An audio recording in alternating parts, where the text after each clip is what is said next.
Good day, students. You're welcome to this class once again. This is your business studies class, and in this class of today, we'll be talking about ethics in sourcing chemicals. Ethics in sourcing chemicals. You know, because of the way the whole thing is structured and where we find ourselves, you can't do without chemical. Of course, there are so many things that there are so many times that we will be expected to use chemicals around in our different homes, in our schools, and anywhere you find yourself, you will be expected to see chemicals. Now, when we talk about ethics in sourcing chemicals, what are we saying? As you can see that you have some set of people here. They are on a particular face mask. They're trying to, protect themselves. You can see this man is doing the wrong thing. He's pouring the contents into a drainage, which is so bad. So in this class today, we will be expected to be able to explain the meaning of ethics, mention the ethics of sourcing for chemicals, and I hope that you would enjoy this class. All right, now we're talking about ethics. Now, what is ethics? Ethics is a set of rules, morals, and standards that professionals of practical and practitioners must follow in the discharge of their professional duties. That is, when we're talking about careers, when we're talking about different occupations, we have different careers, we have different occupations, we have different professions. We have doctors, we have accountants, we have engineers, we have pilots. Now, for each of all of those professions, they have their particular, they have ethics that guides them. They have rules that guides them. You know what I'm saying? It's just like, okay, take for instance, as a banker now, there are some rules that guide a banker. There are some bankers that you won't see them if you go to the bank. Those people, the so-called bankers that you find on the counter, the cashiers, you can't find them using phones because they are not expected to be using phones during the day, because that is their ethics. As a banker, you're supposed to act with some level of professionalism. You're supposed to act with you're supposed to understand what we mean by confidentiality. I believe you remember what we said, what we said about confidentiality, that is keeping secret, because you'll be exposed to a number of different set of accounts of different people. So you are not supposed to be going out to be shouting, oh, I saw this person account, okay, he has this in his account. No. So those are ethics, because there are some rules. If you are found doing that, that banker might lose his or her work. So when we are talking about ethics, we are talking about the rules and the morals and standards that professionals or practitioners must follow in the discharge of their professional duties. Now, they have said that each of the professions has its own ethics, So, let's talk about when we hear the word sourcing for chemicals. Now, ethics of sourcing for chemicals, therefore, can be seen as rules, standards, and regulations put in place by stakeholders. When we say stakeholders, we are talking about a set of people that have interest in a particular activities. That stakeholder put in place to ensure that chemicals sourced are being produced in safe environments by workers that are treated well and paid fairly to work in legal conditions. Based on research, we have meant to realize, or we discovered that we have a number of people that they get to work in some organizations or some companies that at the course of their working, they'll be exposed to different set of chemicals, and those chemicals affect their health. So when we're talking about ethics of sourcing for chemicals, we are talking about the rules and we are talking about the regulations that guides people, to ensure that chemical sources are being produced, so that chemicals are produced in safe environment. They are treated, and people that are working there, they are treated well, they are paid, they are paid well. So that is what we're talking about, sourcing for chemicals. You get? So what we are trying to say in essence is, okay, take for instance, if you're conversant with, traveling along Ojore and Songo, I believe we have a number of, that's in Ogun State. I believe we have a number of industries in that area. There are sometimes that when you pass through that areas, you see smokes coming from different companies. So all of those things, those are chemicals, and there are some ethics that guys that binds them. Okay, I want us to to try this. Anytime you're privileged to walk along, if you stays in Ogun State, and if you are privileged to travel along Ojo-Ore Road, which is from probably Ijiroko Express Road, from wherever you are staying, you're passing across the industrial estate. I believe you know the industrial estate. If you know the industrial estate, whenever you are passing there, I want you to take note of a particular smell that comes from that industrial estate whenever you pass through that place. You get, so all of those smells is as a result of the chemicals they are using. So, and if you're not careful, if you know that there are some chemicals that are not healthy, there's some chemicals that are poisonous. If you're not careful, when you get to inhale most of those chemicals, it gets to affect you. So that is why there is a need for ethics. That's why there is a need for ethics, in sourcing for chemicals.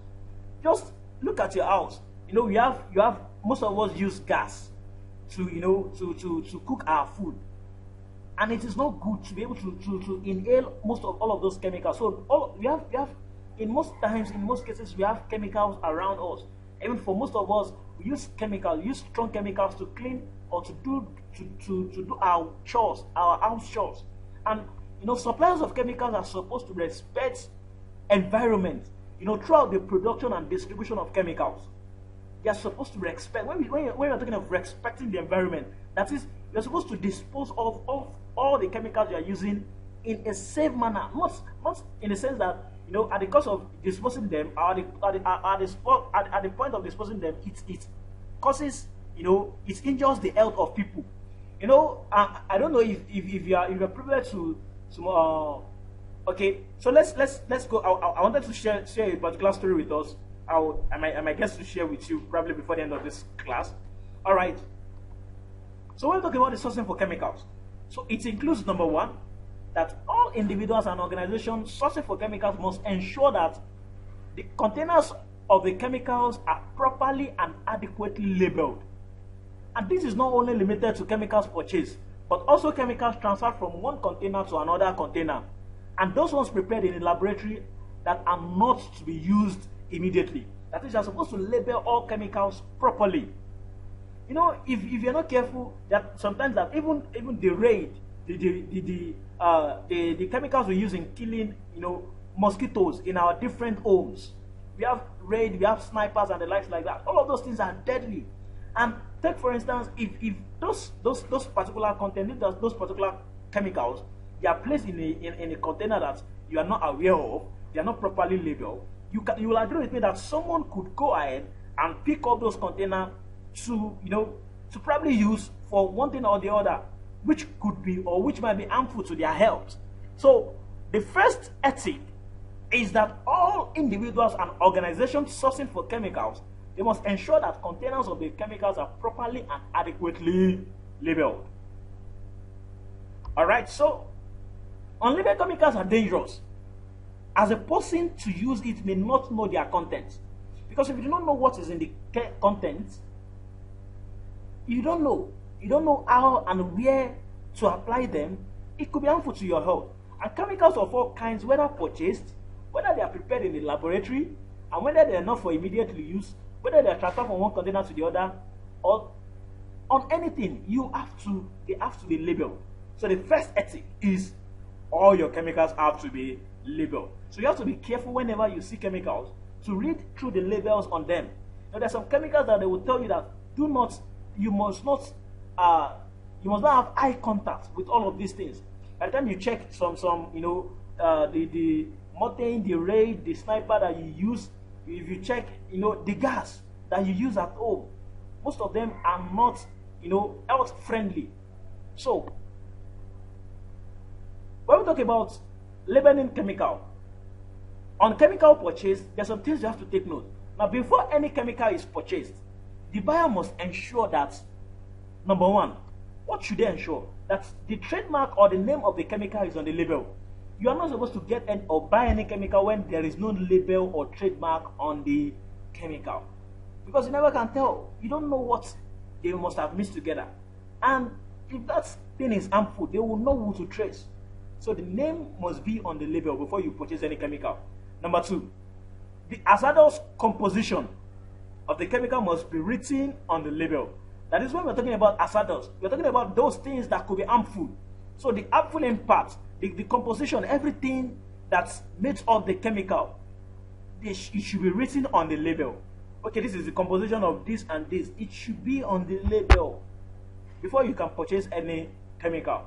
The next one is the concentration of the hazardous composition of the chemical. You should be able to know that this chemical has this is the combination of this and this, and it has this particular content to this extent. You should be able to know, so that you'll be able to determine whether it is harmful or not. So that you'll be able to know there are some materials, there are some chemicals that you can't use them when you have lights, or else there will be explosion. You can't use them where there will, there's some chemicals that you have to know when and how to use them. So, number 4, the name and registered address of the producer or supplier of the chemical. You have to see all of those things on the chemical before you purchase them. The name and registered address of the producer or supplier of the chemical. And also, you have to know the manufacturing and the expiry date of the chemical. There are some chemicals that, at the point when they've been expired, they could be very, very harmful. Releasing it to the air, it could cause damage to your health. So you have to know the expiry date and everything, and the manufacturing date. And also the producers or suppliers' phone number in case of emergency.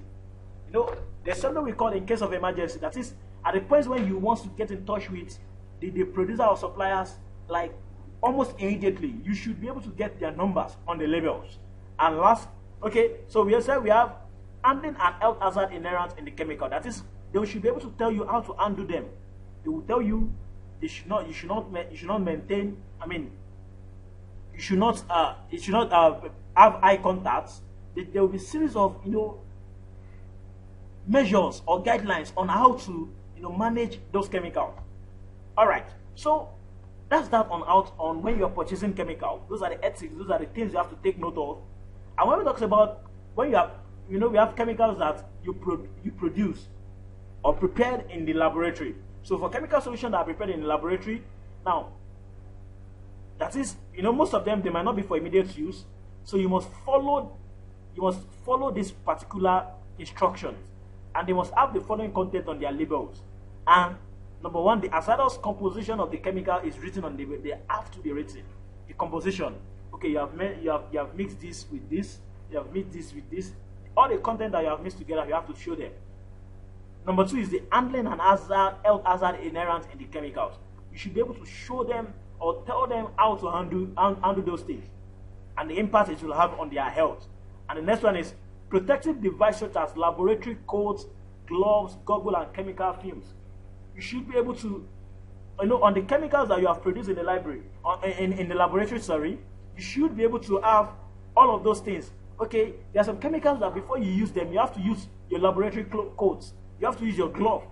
There's some chemicals that at the point when you're touching them or you touch them with your hand, it eats up your hand.